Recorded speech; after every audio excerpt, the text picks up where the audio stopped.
This week we'll be adding color to our fabric by using paint. Last week we drew our pumpkins and details in glue, and this week we're going to very carefully be adding color using our paint. I showed you this video before, but we're going to go over very slowly how to create this pumpkin. I want you to get started by gathering your materials. So you will have paint. We're using craft paint or acrylic paint, so make sure it doesn't get on your clothes. Roll those sleeves up nice and high. You also need water and a paintbrush and a paper towel. I would recommend outlining all of your glue lines in black. So find everywhere that you have a glue line, and it may be hard to see, and go over that in black before you start using your color.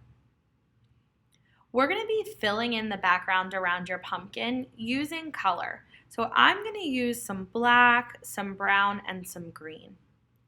I want you to remember that while we're painting, we do not mix colors on our palette, but we may mix colors in our artwork. So in between every color, you want to make sure that you are taking your brush, pushing it down to the bottom of the water cup to swirl it around. You want to paint the bottom of that cup.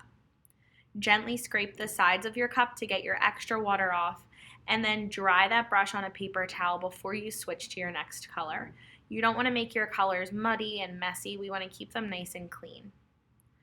All I'm doing here is taking my paintbrush and filling that space in just to make it a little bit darker.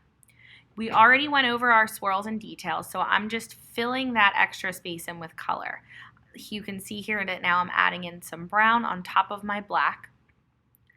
Then I will start going into things like my leaves, my stem, and my pumpkin. We're going to keep in mind that things are lighter when the sun hits them and darker where there's shadows.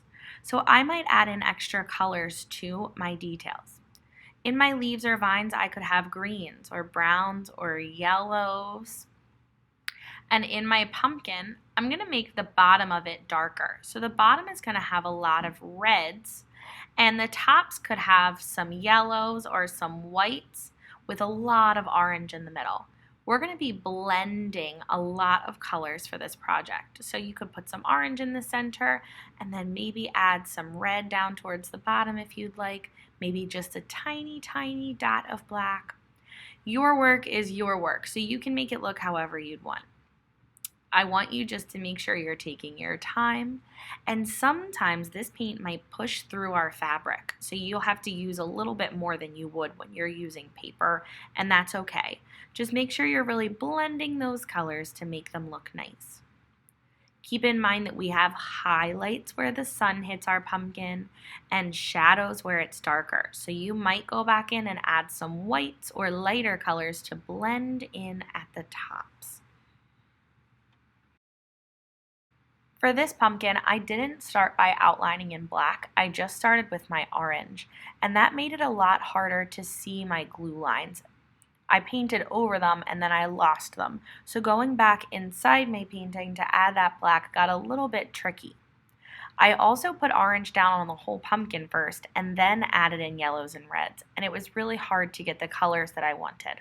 So like I said before, I would recommend outlining all of your glue lines in black first, and then going in to add your color with some orange in the middle, some lighter whites or yellows at the top and blending, and some darker reds or blacks or browns towards the bottom.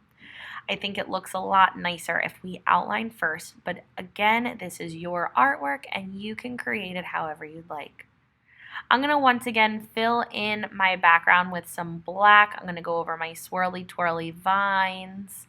You can make your vines green or brown. I'm just doing a little bit of black and brown on my background to fill that page up as much as possible.